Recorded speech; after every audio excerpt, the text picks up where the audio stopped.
Chers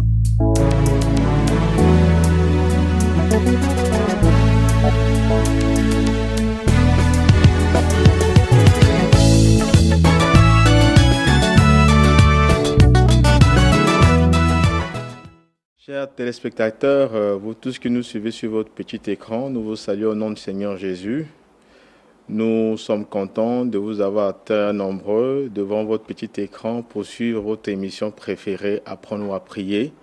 Une émission produite par l'école de prière, présentée par votre serviteur, le pasteur Bienvenu Gambi. Aujourd'hui, nous allons revenir un peu sur ce que nous avons dit la fois dernière sur l'importance de la prière.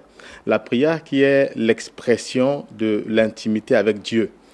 Nous avons dit la fois dernière que ce qui a poussé les disciples à demander à Jésus de leur apprendre à prier, c'est juste parce qu'ils ont constaté que dans la vie de Jésus, il y avait quelque chose de très particulier. La prière n'était pas seulement une affaire de cérémonie.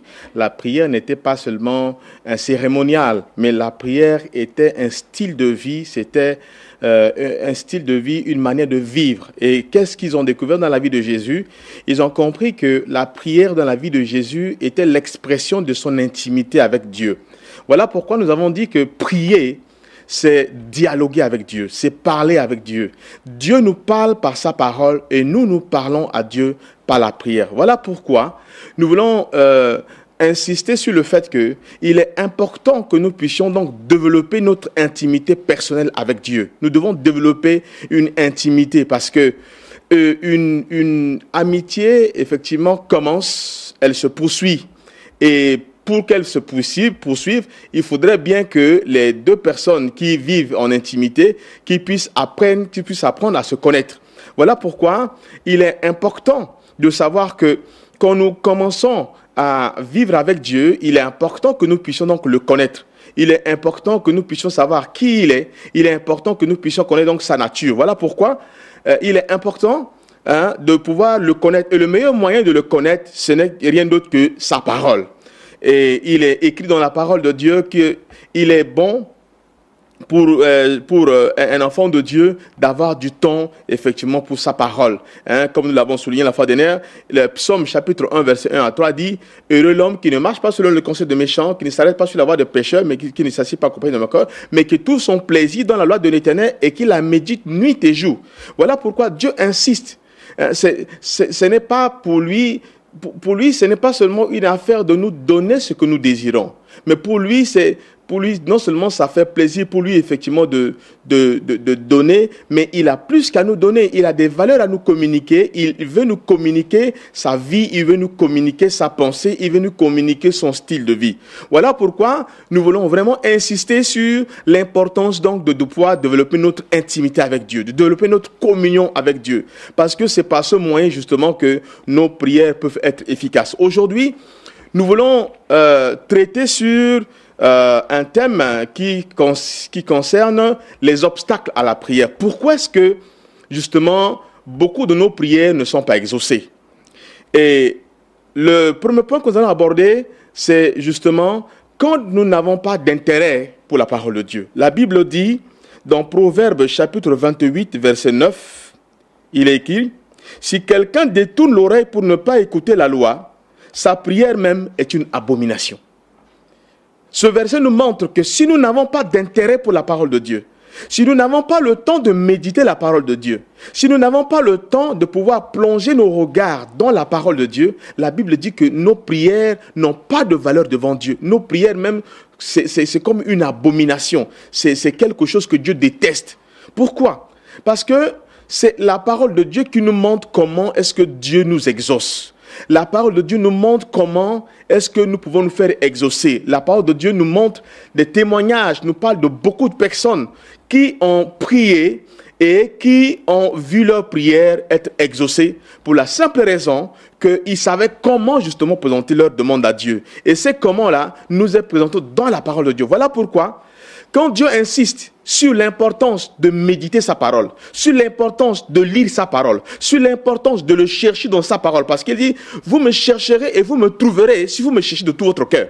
Ce qui veut dire que si nous cherchons Dieu de tout notre cœur, où le chercher? Dans sa parole, nous saurons comment le trouver. Voilà pourquoi un enfant de Dieu qui n'a pas le temps de plonger ses regards dans sa parole, un enfant de Dieu qui n'a pas le temps de méditer sa parole, un enfant de Dieu qui ne s'attache pas à la parole de Dieu, il faudrait qu'il sache que il est lui-même l'obstacle à sa prière.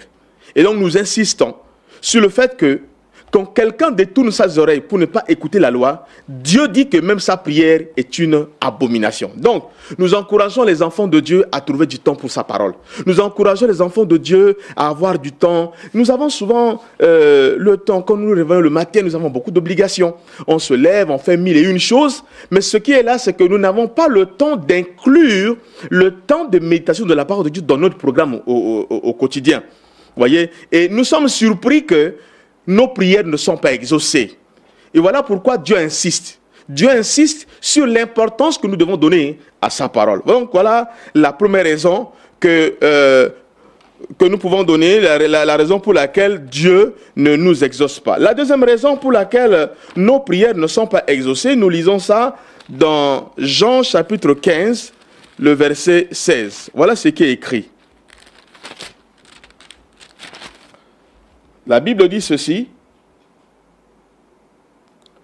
ce n'est pas vous qui m'avez choisi, mais moi, je vous ai choisi et je vous ai établi afin que vous alliez et que vous produisiez du fruit et que votre fruit demeure, afin que ce que vous demanderez au Père en mon nom, il vous le donne. L'une des raisons pour lesquelles nos prières ne sont pas exaucées, c'est quand, nous ne produisons pas de fruits, et non seulement le tout n'est pas de produire des fruits, mais il faudrait que ces fruits-là demeurent. Imaginez un instant, je vais prendre un exemple très très simple de porter du fruit. Je viens au Seigneur et je pense que Dieu me demande d'aller chercher une âme. Vous voyez, quand je parle de l'évangélisation, c'est une manière de porter du fruit. Donc, Dieu me dit, si je viens à lui, il faut que je porte du fruit. Il faut que j'aille chercher quelqu'un d'autre qui n'a pas encore connu Christ, qui n'a pas encore donné sa vie à Jésus. Il faut que j'aille le chercher. Et non seulement que j'aille le chercher, mais je dois tout faire pour que cette personne demeure dans la foi. Vous voyez, aujourd'hui, nous organisons beaucoup de campagnes d'évangélisation. Mais quand on organise beaucoup de campagnes d'évangélisation, on organise des baptêmes, les gens viennent. Mais malheureusement, les gens ne demeurent pas dans la foi.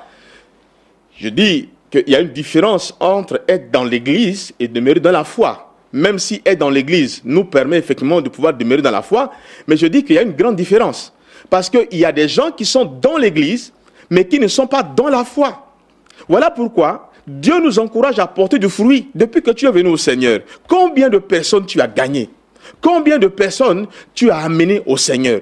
Et ces personnes que tu as amenées au Seigneur, combien justement sont demeurées dans la foi? Et Dieu insiste, si nous ne portons pas de fruits, si notre vie ne porte pas de fruits, eh bien, Dieu ne trouvera pas vraiment en tout cas de raison de nous exaucer. Voilà pourquoi il dit que si nous portons du fruit et que nos fruits demeurent, alors à ce moment-là, il nous exauce. Voilà pourquoi j'encourage beaucoup d'enfants de Dieu à ne pas être des terres stériles, à ne pas être un terrain improductif. Dieu veut que chaque fois qu'il sème quelque chose dans ta vie, que cette chose-là produise du fruit, que cette chose-là ait un impact, que ta vie soit rentable, que ta vie soit productive pour le Seigneur. Voilà pourquoi un enfant de Dieu qui ne produit pas de fruits, ou alors dont les fruits ne demeurent pas, il est lui-même un obstacle à sa prière. Voilà pourquoi nous encourageons les enfants de Dieu à travailler pour le Seigneur, à travailler dans le sens d'avoir des fruits, à travailler dans le sens d'avoir des fruits qui demeurent, des fruits qui grandissent. Aujourd'hui, souvent quand je prie pour demander quelque chose au Seigneur, j'essaie de voir est-ce que j'ai eu à gagner des âmes à Christ. J'essaie de voir est-ce que ces âmes que j'ai gagnées sont demeurées dans la foi. J'essaie de voir, est-ce que ces âmes-là, est-ce qu'elles-mêmes sont productives? Ce qui veut dire que pour que quelqu'un devienne productif, pour que notre fruit demeure, ça demande du travail. Nous devons travailler pour que notre fruit demeure. Voilà. Et si notre fruit demeure, Dieu nous promet que chaque fois que nous allons nous pointer devant lui pour demander quelque chose, il va nous exaucer. Voilà pourquoi la deuxième raison pour laquelle nos prières ne sont pas exaucées, c'est quand nos fruits ne demeurent pas. La troisième raison que nous pouvons évoquer pour laquelle nos prières ne sont pas exaucées, c'est quand nous menons une vie chrétienne dans le péché. Ouvertement dans le péché. Lisons Ésaïe chapitre 59. Nous lisons à partir du verset 1. Non, la main de l'Éternel n'est pas trop courte pour sauver, ni son oreille trop dure pour entendre. Mais ce sont vos crimes qui mettent une séparation entre vous et votre Dieu. Ce sont vos péchés qui vous cachent sa face et l'empêchent de vous écouter. Car vos mains sont souillées de sang et vos doigts de crime. Vos lèvres profèrent le mensonge, votre langue fait entendre l'iniquité. Nul ne se plaint avec justice, nul ne plaide avec droiture.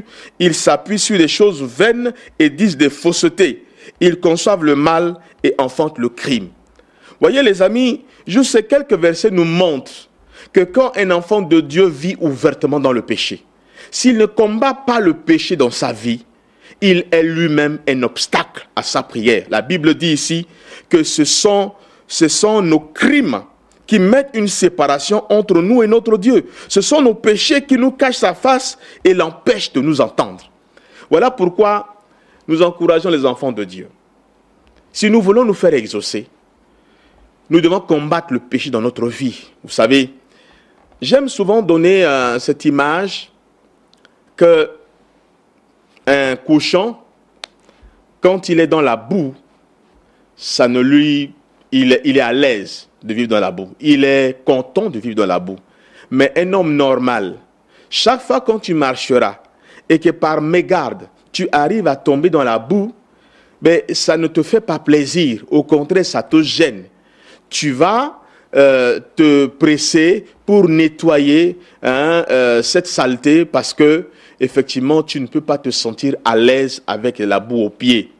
Et je dis, en tant qu'enfant de Dieu, un enfant de Dieu, oui, il peut lui arriver effectivement de tomber dans le péché. Mais il y a une différence entre tomber dans le péché et vivre dans le péché.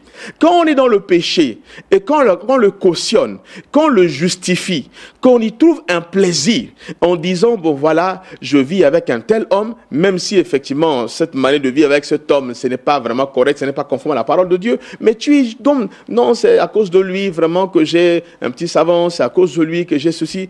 Dieu te dit, mais en vivant une vie pareille, en vivant avec le mari d'autrui, tu aimes ça, tu vis dans ça, et tu pries pour que Dieu te donne l'homme ou la femme, te donne l'homme de ta vie. Je pense que Dieu ne pourra pas t'écouter.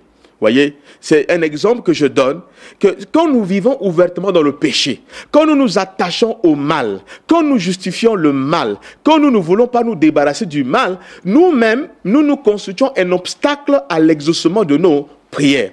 Voilà pourquoi nous encourageons les enfants de Dieu. Dieu, la Bible dit qu'il est le Dieu qui pardonne. Et nous devons expérimenter le pardon de Dieu. Je crois que si le Seigneur nous donnera l'occasion, nous parlerons un jour sur la repentance, sur l'importance de la repentance. Pourquoi, comment est-ce que nous pouvons aller avec Dieu quand nous comprenons ce qu'on appelle la repentance? Dieu est celui qui pardonne. Dieu est celui qui nous lave de nos péchés, il lave de nos souillures. Chaque fois que nous sommes repentants, chaque fois que nous reconnaissons nos fautes et que nous venons demander pardon, Dieu est prêt pour nous pardonner, il est prêt pour nous laver. Donc voilà pourquoi nous disons qu'un enfant de Dieu qui vit ouvertement dans le péché, qui s'attache au mal, qui s'attache au péché, qui justifie le péché, il est lui-même un obstacle à sa prière. Et nous encourageons donc les enfants de Dieu à apprendre à se débarrasser. Le sang de Jésus a déjà coulé. Si nous confessons nos péchés, il est juste et fidèle pour nous pardonner.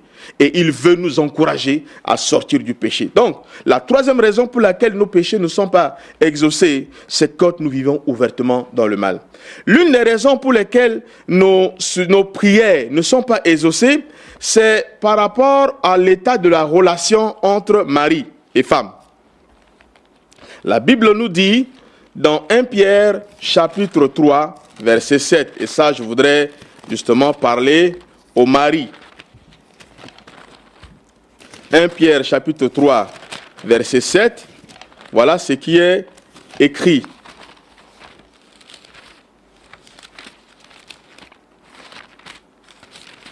Voilà, nous sommes là-dessus. Marie, montrez à votre tour de la sagesse dans vos rapports avec vos femmes, comme avec un sexe plus faible.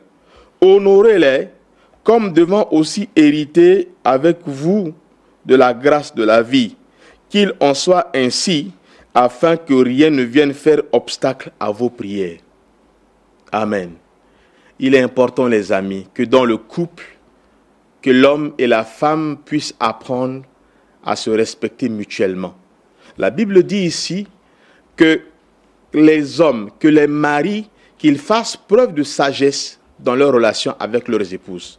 Parce qu'une femme qui est attristée par son mari est une source de blocage, est une source d'obstacle à la prière, justement, de l'homme. Voilà pourquoi le Seigneur nous encourage, nous les maris, à faire preuve de sagesse. Si nous voulons voir nos prières être exaucées, nous devons être sages dans nos relations avec nos épouses. Il est important que nous soyons sages. La Bible dit ici que nous devons savoir que elles aussi, elles doivent hériter de la grâce, de la vie. Elles sont destinées à hériter justement la grâce de Dieu. Nous devons donc faire preuve de sagesse. Nous devons donc savoir comment traiter nos relations avec elles. Nous devons donc savoir comment les amener. Même si nous pouvons, il y a des fois, nous pouvons nous rendre compte que parfois la compréhension peut être difficile, mais Dieu nous demande de la sagesse. Dieu demande que nous puissions être sages dans nos rapports. Chaque fois que je dirais que moi je suis le plus fort, que tout le monde doit seulement m'écouter, que vraiment en tout cas la femme n'a rien à faire, que la femme n'a pas donné son avis, que je ne peux pas l'écouter, que je peux vraiment en tout cas être un dictateur, je suis moi-même un obstacle à ma prière. Voilà pourquoi Dieu dit que si moi en tant que mari, je ne veux pas que quelque chose puisse empêcher ma prière pour être exaucée, je dois faire preuve de sagesse. Je dois être sage dans mon rapport, dans ma relation avec mon épouse, si je veux que ma prière soit exaucée. Eh bien, Dieu n'a pas seulement épargné le mari. Quand la Bible parle de la soumission de la femme, nous lisons par exemple dans 1 Pierre, le chapitre 3, à partir du verset 1. « Femmes, soyez de même soumises à vos maris, afin que si quelques-uns n'obéissent point à la parole, ils soient gagnés sans parole par la conduite de leurs femmes, en voyant votre manière de vivre chaste et réservée. » Vous voyez déjà, en lisant ce verset, nous comprenons que une femme rebelle, une femme insoumise à son mari, elle est elle-même un obstacle, justement, à sa prière. Et Dieu y tient, Dieu veille là-dessus.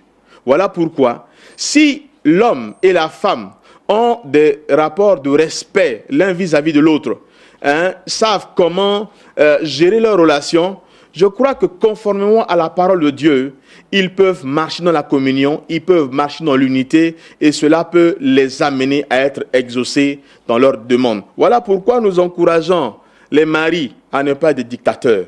Nous encourageons nos mamans, nos sœurs à ne pas être des femmes rebelles. Parce qu'en étant des femmes rebelles, vous constituez vous-même des obstacles à vos prières. Vous constituez vous-même des obstacles à vos souhaits, à tout ce que vous souhaitez que Dieu fasse dans votre vie. Ça, c'est la quatrième raison. L'une des raisons pour laquelle Dieu ne nous exauce pas, nous revenons toujours sur l'importance de nous attacher à la parole de Dieu. Et ça, nous lisons ça dans Jean chapitre 15, le verset 7. Voilà ce qui est écrit.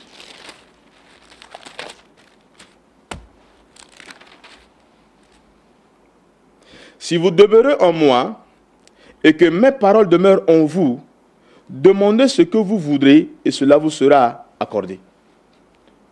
Si vous demeurez en moi et que mes paroles demeurent en vous, demandez ce que vous voudrez et cela vous sera accordé. Voyez, Dieu demande, il y a deux choses. C'est que nous devons demeurer dans la parole de Dieu et la parole de Dieu doit demeurer en nous. Voyez, nous devons non seulement méditer la parole de Dieu, nous devons non seulement la lire, nous devons non seulement l'écouter, dans les moments d'enseignement tels que ce que vous êtes en train de suivre. Nous pouvons suivre par les enseignements, par les prédications, par les études bibliques, par les moments de méditation. Voyez, il est important que non seulement que nous puissions aimer la parole de Dieu, la méditer, l'écouter, l'étudier, nous faire enseigner, mais nous devons également la mettre en pratique. Nous devons la mettre en application. Parce que c'est la preuve que cette parole a de l'importance dans notre vie. C'est le signe qui montre que cette parole nous dit accordons de la valeur. Et Dieu promet que si nous nous attachons à sa parole, Dieu promet que si nous mettons sa parole en pratique, il nous exauce. Pourquoi? Parce que chaque fois que nous demanderons quelque chose, cette chose que nous demanderons sera en accord avec sa volonté. Beaucoup de gens aujourd'hui ne cherchent pas à savoir, ne cherchent pas à connaître la volonté de Dieu dans leur demande. Est-ce que ce que je suis en train de demander, est-ce que c'est conforme à la volonté de Dieu? Amen.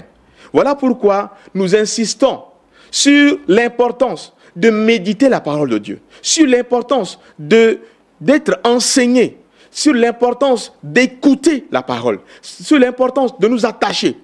Et quand nous écoutons la parole de Dieu, quand nous la méditons, nous devons la mettre en pratique. Et en la mettant en pratique, nous allons au fur et à mesure comprendre la volonté de Dieu.